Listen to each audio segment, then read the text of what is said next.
Hello, good afternoon అండి. నేనేం curry చేస్తున్నానో మీకు చూస్తున్నారా? నెత్తళ్ళు, ఎండు నెత్తళ్ళు ఉంటాయి కదా, అవి ఉల్లిపాయ పచ్చిమిరపకాయలు పోపులు అన్నీ వేసుకొని నెత్తళ్ళు బాగా ఫ్రై అయిన తర్వాత మనం ఏంటంటే ఈ వంకాయ యాడ్ చేసేసుకొని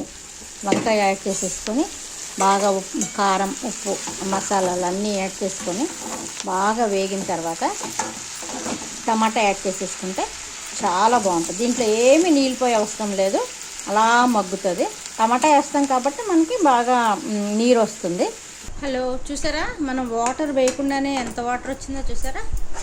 ఇంకా బాగా ఒక 5 minutes ఉంచేసుకొని వేడి రైస్లోకి వడ్డించేసుకొని తినేస్తే చాలా బాగుంటుంది. మీరు కూడా ట్రై చేయండి. నెత్తళ్ళు, వంకాయ, టొమాటో. ఓకేనా? మరి టైం అయిపోతుంది, రండి లంచ్ చేసేద్దాం మనందరం.